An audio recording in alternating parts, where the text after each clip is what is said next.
বাংলাদেশ থেকে পাচার হওয়া কোটি কোটি টাকা উদ্ধারে ব্রিটিশ সরকারের সমর্থন চান বাংলাদেশের অন্তর্বর্তীকালীন সরকারের প্রধান ডক্টর মোহাম্মদ ইউনূস।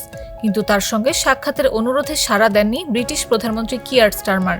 ব্রিটিশ সংবাদ মাধ্যম ফিনান্সিয়াল টাইমসের এক প্রতিবেদনে এমন তথ্য জানানো হয়েছে। ওই প্রতিবেদনে বলা হয়েছে, মোহাম্মদ ইউনূস বর্তমানে যুক্তরাজ্য সফর করছেন। সেখানে বাংলাদেশের ক্ষমতাচ্যুত প্রধানমন্ত্রী শেখ হাসিনার শাসন আমলে পাচার হওয়া কয়েক বিলিয়ন ডলার অর্থ পুনরুদ্ধারের জন্য ব্রিটিশ সরকারের সমর্থন চাচ্ছেন প্রধান উপদেষ্টা।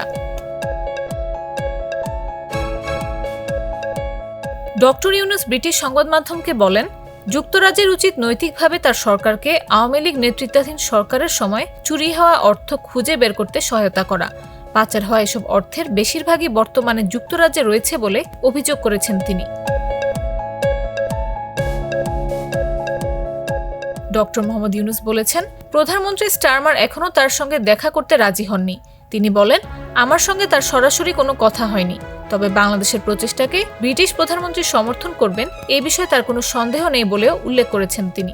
পাচার হওয়া টাকার বিষয়ে প্রধান উপদেষ্টা বলেন, এটা চুরি করা টাকা। এদিকে যুক্তরাজ্যের সরকারি কর্মকর্তারা নিশ্চিত করেছেন যে স্টারমারের ইউনূসের সঙ্গে দেখা করার কোনো পরিকল্পনা নেই। তারা এ বিষয়ে আর কোনো মন্তব্য করতে চাননি।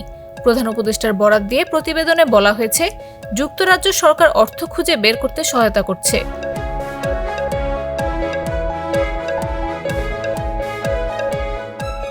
ডক্টর ইউনূস বলেছেন, যুক্তরাজ্যের উচিত আইনগত এবং নৈতিকভাবে বাংলাদেশকে পাচারকৃত অর্থ উদ্ধারে বাধ্যবাধকতা অনুভব করা।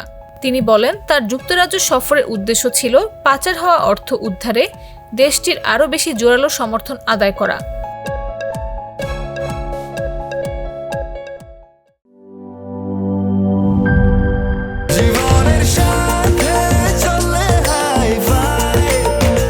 স্বাস্থ্যকর অল টাইম ফ্যামিলি কেক, সব সময় অল টাইম হেলদি লাইফ।